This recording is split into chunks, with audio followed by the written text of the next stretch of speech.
Spirit team, welcome to our Friday Wholesome half hour. Mackenzie's looking a little bit different today. Now I've got William along today, and we're going to go and we're going to talk through what are we going to talk about, William? That's a good question. How about we'll start with this? Who are you? Well, hi everyone. My name's William. I'm essentially the token old man of study time. They had to have someone over the age of 25 on the team, and that's me. Today I'm going to be talking a little bit about, why you might be feeling a little bit unmotivated right now and what you can do to sort of address that and to make that next step and hopefully make yourself feeling a little bit more motivated. Yeah. Awesome. So you have I'll bring it up here. You've prepared a little slideshow for us. Why you might be feeling unmotivated and what you can do about it. Brilliant.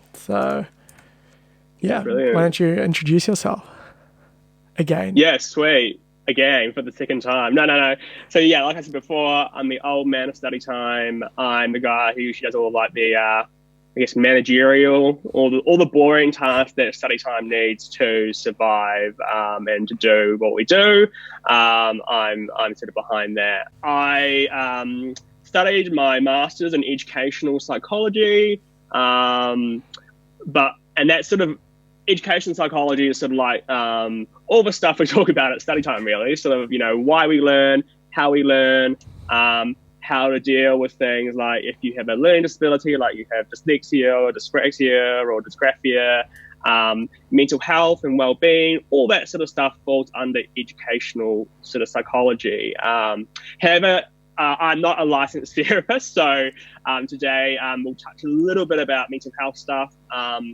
Take my advice accordingly. I'm not a professional psychologist. I did do my master's as an educational psychology, but I don't practice as a psychologist. Instead, I help with fun study time stuff. And I guess the other thing as well is everyone already knows this already, but there's a phone number, 1737. If you are feeling really overwhelmed or anxious or depressed, it's totally normal, understandable, but at the same time, obviously, it's a clinical thing.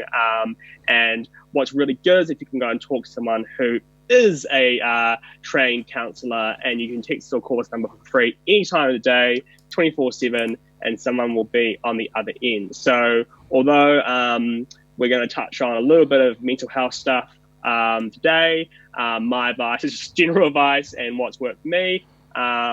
Rather than any sort of therapy, and go and talk to these guys if you do get stuck, and they're really, really good and they're available 24/7.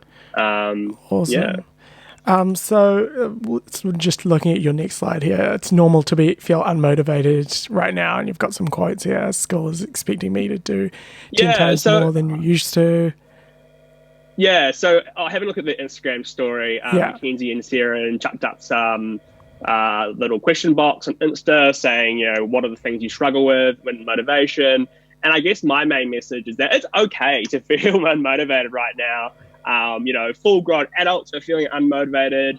Other people are feeling unmotivated. It's a totally normal thing when we're sort of in this sort of crisis mode to feel unmotivated. And I've got a few quotes here from the IG.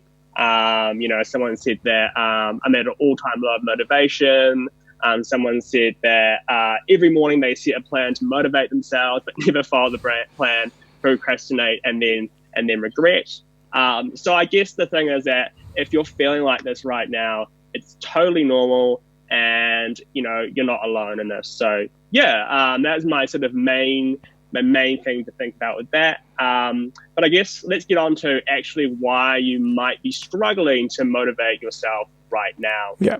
And in the psychological literature, there's like quite a few different theories about why people feel motivated or demotivated when they do something, right? But my favorite theory that I really, really like is what we call self-determination theory. And this is made by two professors at the University of Rochester, Professor Edward Deasy and Professor Richard Ryan.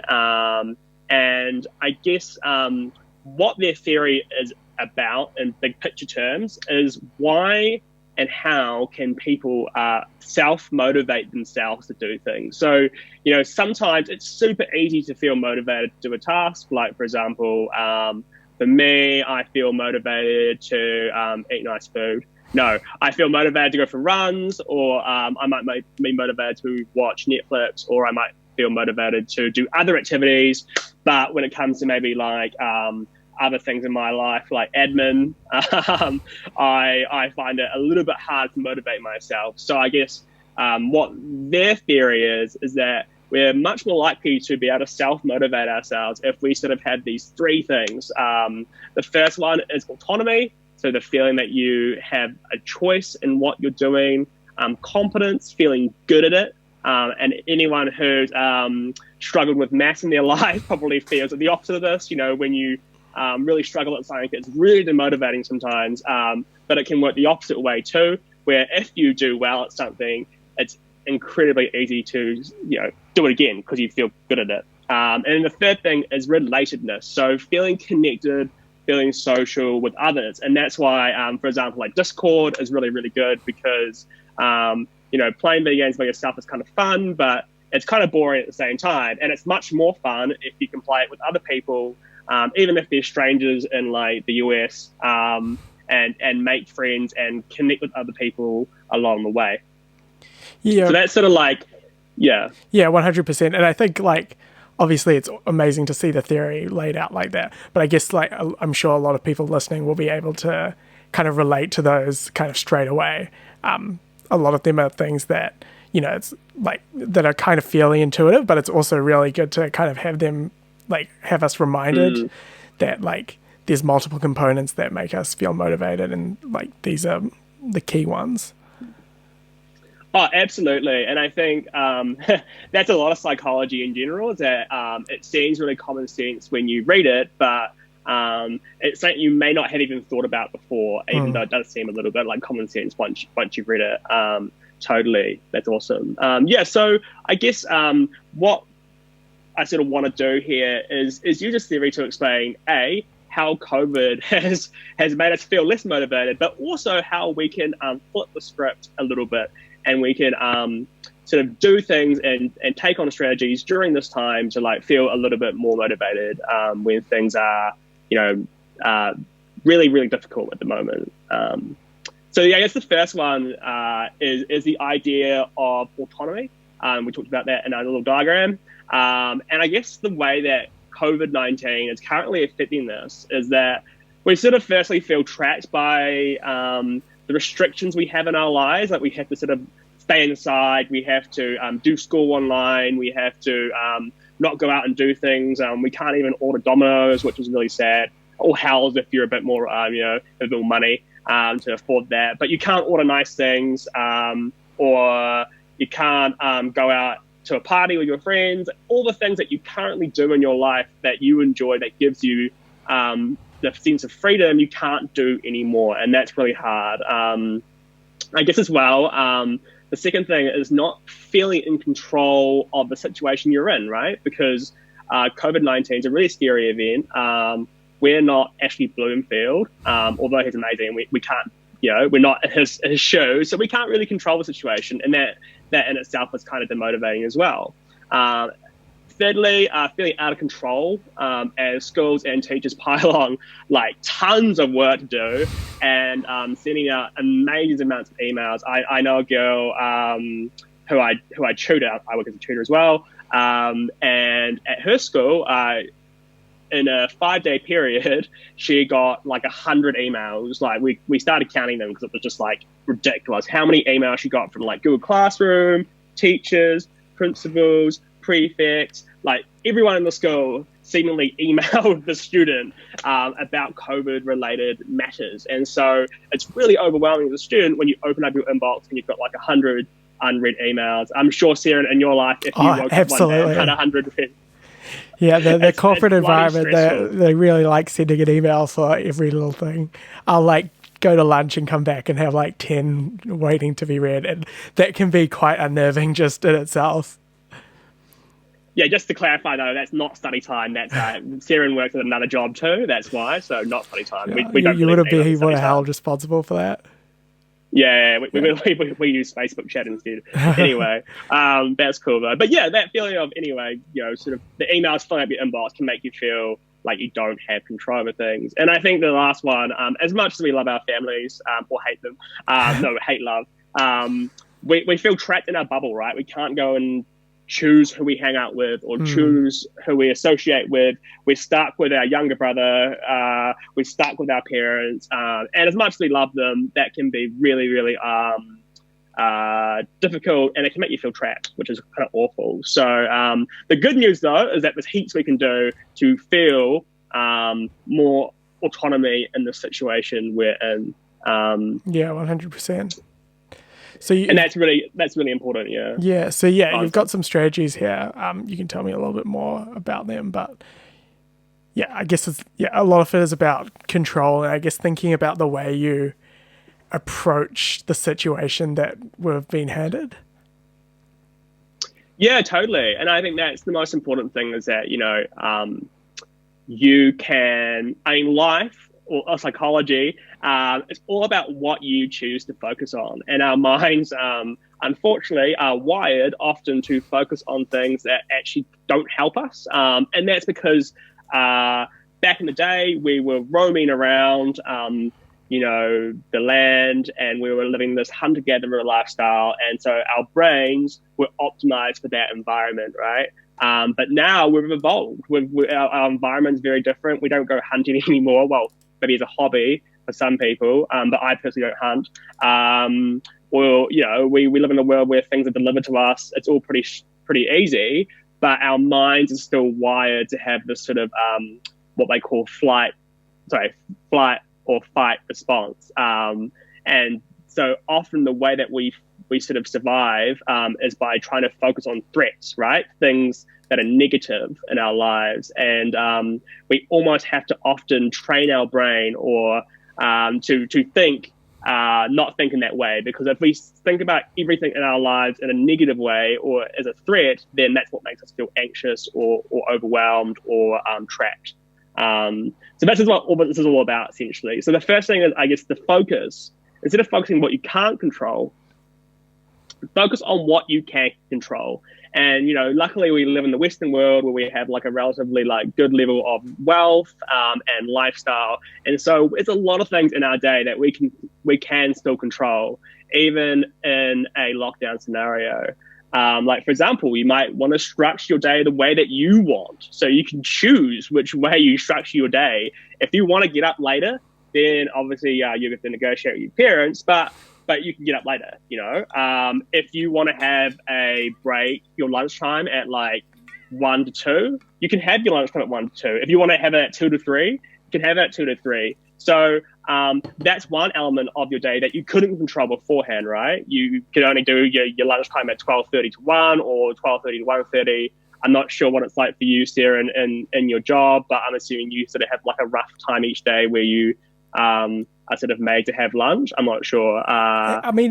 Usually, I don't know, people, when you work in an office, people kind of expect you to be available unless if you're, you kind of, most people go to lunch between 12 and 2.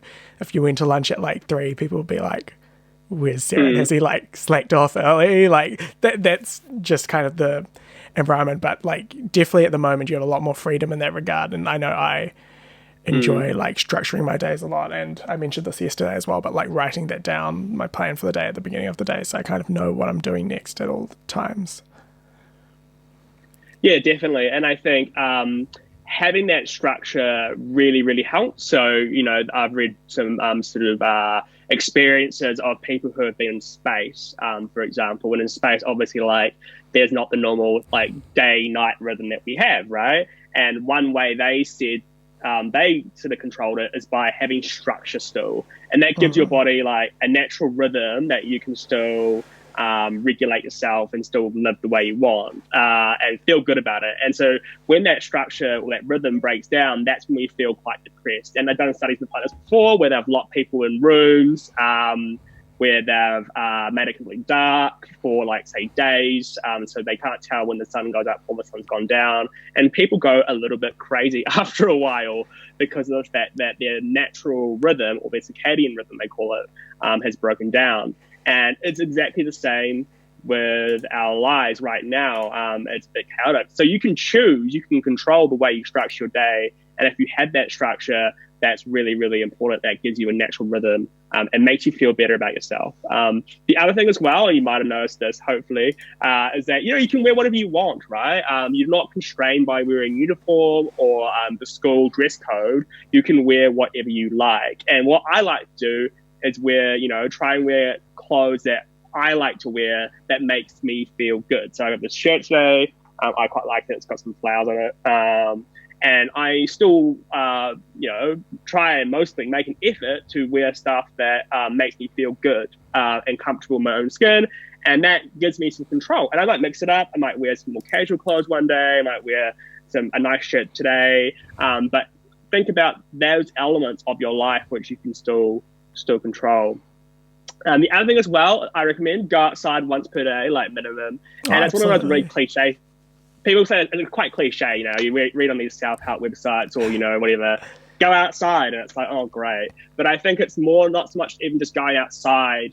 It's actually going somewhere, like go for a walk, get outside. Because when you're going for a walk or you're getting outside into nature, you are choosing where you're going. You're taking back the power a little bit, and you're taking back that control, and you're actually controlling what you're doing and where you're going. And so that's why going outside once a day is like a really good thing to do, because you actually choose where you're going and what you're doing, which is hard because in this lockdown, you don't really have much choice about that sort of thing. And this is the one avenue where you can do that. So I'd really recommend you guys, do that. I mean, I'm assuming that you're doing the same thing in your life. I go for a walk like every day for like an hour to 90 minutes. It's just like, and it sort of kind of gives you a sense of normality as well. Like in your usual life, you probably don't realize it, but you walk to school, that's 15 minutes. You walk around at lunch, that's 20 minutes. You walk back from school, that's 15 minutes. You've done like an hour of like just walking and like having an opportunity to take a break from, being inside and being stuck with your siblings or with your devices. And at the moment, unless you make the effort to do that consciously, you just don't have that time. So I think it's really important to do that. Definitely. I think the second point I'm trying to make as well is that often we sort of focus in on the choices we can't make, right? The lack of choice. But instead, what we can use is this thing called cognitive reframing, which means that we reframe our thoughts to take the focus away from the threat or the negative onto a positive. So, for example, instead of focusing on the choices you can't make, focus on the things that you can make, the choices you can make. And I've been doing this myself because I've been feeling a little bit like trapped. But I've been focusing on what I can do. Hey, look, I can listen to music while I'm doing schoolwork now. You can choose what Netflix show you want to watch. You can study however you want. The normal rules of school, the normal things that you're forced to do, you now have some freedom over. If you want to put speakers on in your room and play really good music while you're studying, you can do that. So instead of seeing it as an opportunity where choices are taken away from you, I think reframing it and thinking, well, actually, I have a lot of choices I can sort of make for myself now that maybe even at school I couldn't do beforehand.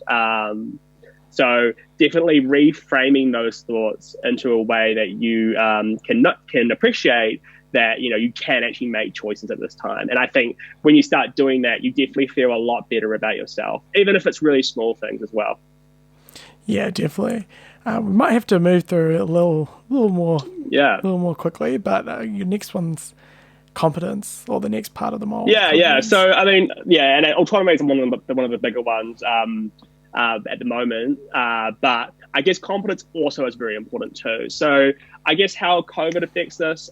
Obviously, at the moment, you may not have as many credits on the board because of the fact that the lockdown happened and you haven't been marked, or you have things due now instead. You may have anxious thoughts, like, for example, you're going to fail year 13 and not get into uni next year. That's what we call black and white thinking. So that's, sort of thinking about the two extremes. You know, you're either going to fail or you're not going to fail, rather than having a bit more of a realistic thought there. And then the third one is like struggling to focus, which leads to no work being done, which leads to anxiety, which makes it even harder to focus. And it's negative spiral of things. And I'm pretty sure most students around the country are currently feeling this. So how can we address this? So the first tip is harness the power of self-efficacy. And self-efficacy is a term you can see a lot in psychology, but it's basically one's belief in their ability to achieve a task at a particular level of performance. So it's your belief that you can do a particular thing. And before I talked about that negative spiral, right? You know, you do something, you can't focus, you beat yourself up about it, or you feel anxious, which makes you less likely to focus, and so on and so on and so on. But you can turn that negative spiral in the opposite direction, and you can actually change it to a positive one. And the best thing to do is to try and break down the tasks you have to do at school into the smallest step you possibly can. And the key thing here is to just focus on that step and focus on doing it really well. One thing I do is I time myself. So I'll break it into a really small step and I'll time myself and then I'll tick it off my list, you know. For example, if you're doing like a really big internal, the first thing you might want to do is just like read over the internals instructions, and that could be your first small step. You know, put the timer on, 10 minutes, read through the instructions, make some notes, and then tick it off your list. And by doing that, what you're doing is that you're actually building a sense of confidence, because suddenly you're actually doing tasks and you can achieve it. And you can focus for like 10 minutes, right? You might not be able to focus for half an hour or an hour, but you can do it for 10 minutes. So make a really small step, make it achievable, put your timer on, focus on that next step, and then that certificate can actually reverse that spiral from a negative one into a positive one. The other thing you can do as well is at the end of each day, think about like 1 to 3 positive things that have happened that day, and see the progress you're making. At this time, it's impossible to be perfect, certainly right now, even in general. So instead of that, focus on the progress you're making. And at the end of each day, just write down in a journal or on your phone, on your notes function, just 3 things or 2 things that have gone well for you today and the progress you've made. And what you can do at the end of each week or at the end of each, you know, whenever you feel like it, read back on those. And then you can sort of see that you've actually improved and you've actually made progress during that time as well. Awesome. The second thing is addressing any black and white thinking. So if you do have those extreme thoughts, for example, I'm going to fail year 13 and not get into uni, instead of thinking about the reasons why you might be true, flip it on its head and try and think, is there evidence to suggest that my thinking's false? And an easy way of doing that is thinking to yourself, what advice would I give a friend in this situation? So if a friend came to you and asked for advice and said that they're going to fail year 13, what would you say to them? And that helps you to sort of distance yourself from your own mind and think more rationally about the scenario. Because often we can't really give advice to ourselves very well because it's our own mind. But when we flip it and think, what advice would we give to a friend? And that sort of gets you out of your own head and allows you to be a bit more rational about things. And that helps address that stuff. And the other thing to remind yourself is that the government doesn't want mass amounts of students to fail, particularly in an election year. If, say, 30% or 60% of students failed NCA because of the lockdown period or COVID in general, then the government would be really bad. It would Jacinda Ardern would look very, very bad. And we all know that Jacinda is a really kind, compassionate person. I think government leaders want to look good, and they want to make sure that the country looks good too. So if it all came down to that, there'll be things in place like, for example, compassionate consideration, or they might reduce the number of credits. They'll do things to make sure that that you are still on track and you have the best chance to succeed. And then a good example of that is in 2016, the Kaikoura earthquakes. If you obviously most of you wouldn't have been studying NCA then, but basically what they did is they had a special derived grade system. So even if you failed your mocks, you still were able to pass overall, because obviously the earthquake meant that you couldn't actually go to your exams and everyone was quite stressed. So they made it so that you could get through, and most students did better than they expected. So there is a sort of a case study for this where things have gone well. So remind yourself of that too. Yeah, I mean, I have seen in like a help group and stuff like that, people freaking about and talking about like whether the government will like make them redo year 13. I can guarantee like that's almost, yeah, that won't happen. You're not going to have to repeat the whole No, school year. There will be, no. it might take, you know, a couple of weeks for you, like all your teachers to be confident about how all the assessments will Yeah. work out, but there will be solutions that don't involve holding you back from finishing school or finishing level 1, level 2, whatever. Yeah, and I think as well, the universities in New Zealand, if that happened, they would be so upset and they would like riot basically. If they had a whole year of students who couldn't attend university, they would be very, very annoyed and upset. So I think the chances of that is like extremely low, like below like 1%. So I wouldn't worry too much about that at all. Cool. So the last one is relatedness. So the feeling of us connecting with others and being social.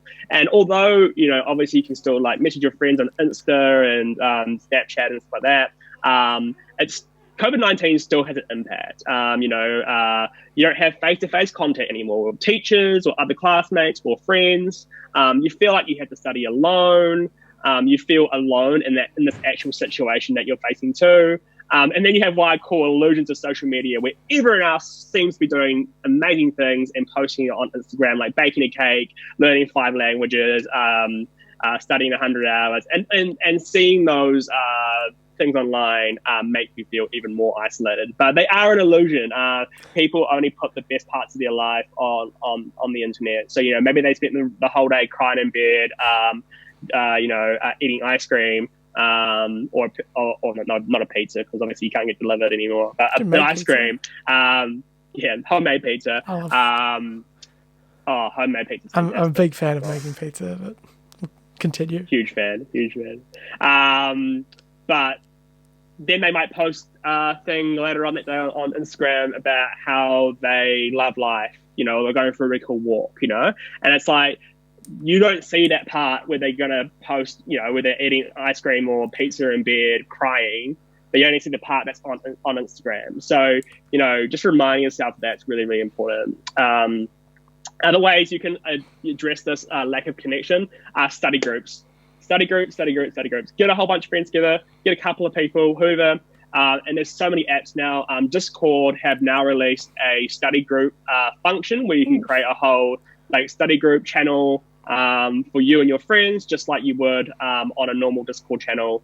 So you Discord, if you know how that works, use that. Really, really good. Or you can use a classic Zoom or House Party. There's just so many apps now that you can use to connect with people. So get a few people from your class together and work together in that sense. Even if you are all studying by yourself, but you have someone else on in the background on Zoom or Discord, it can be really, really helpful. Just sort of like feeling like you're there with them studying, even if you're not talking necessarily or technically studying together. Just having it on the background can be really useful. Yeah, absolutely. I'm a big fan of the Friday games night.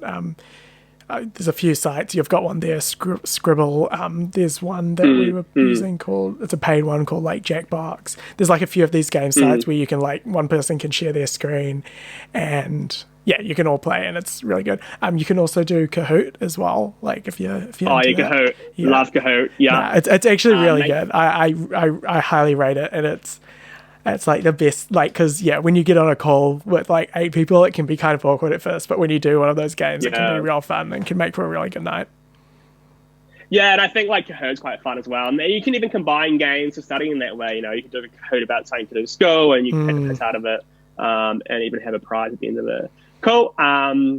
Use help forums, use groups. So, like, for example, at study time on our Facebook, we have an NCA help group. If you type in, search bar, NCA help group will pop up. Jump in there. Then you won't feel alone because everyone else in the country is basically in the same situation. And connecting with other people like that online can be really, really useful as well. The other thing I would say, two other things. Firstly, go for walks. I said it before, but I'll say it again. Go for walks. And go for walks. There's 2 things you can do. You could like Zoom someone while you're walking, so you feel like you're walking with them in a weird kind of way, or Discord or call them, whatever, video call, Facebook call. Or the other thing you can do as well, even just simply go for a walk where other people are. So I live near Oriental Parade in Wellington. and I'll go for a walk sometimes. And it's just nice being around people, even if you're not talking to them and you have your headphones on. It's just nice not seeing empty streets. It can make you feel slightly more connected to the world, and obviously as well, while maintaining that social distancing. Yeah. And then the last one, really important, and I think again it's about flipping the script and reframing what you're doing. Instead of focusing on yourself, focus on others. Help others out. People out there, your friends, your whānau, other people out there are struggling too, not just you.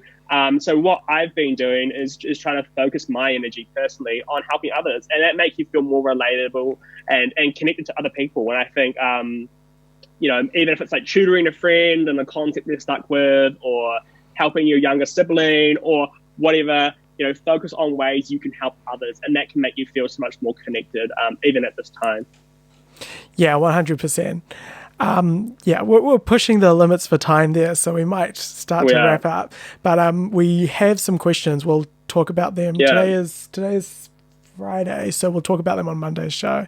We'll answer some of your questions. Sounds good to me. Yeah, definitely. And I guess the main thing overall is try and focus on what you can control and what you can do at this time. And I had this last slide about cognitive reframing. Make sure you think about how this situation could actually have positives too, the opportunities. But otherwise, really enjoyed being on the Wholesome Half Hour. Good to have you back. And I hope, William was actually the original host of the Wholesome Half Hour before I took over, before it was on YouTube, when we did it back in the Facebook Live days. Yeah, I was sort of forced to do it because no one else was around to do it. So I would never do that again. I'm not really a natural presenter, for the study time stuff. I'm a bit old as well, but I hope you guys are enjoying stuff. And at study time as well in general, we have so many cool things we're going to be doing over this time. So keep an eye out, and we're here to support you in whatever way we can. Yeah. So Keep an eye out for all of that. If you guys have any questions about what we talked about today, or just studying at home in general, let us know in the comments or over on Instagram. We put a question thing up every day. We'll try to answer a bunch of those on Monday's show. But thanks so much for watching. Thanks so much for William. Yeah, thanks, guys. No worries, guys. See you later. Have a good weekend. All right. See you guys. Thank you. Bye.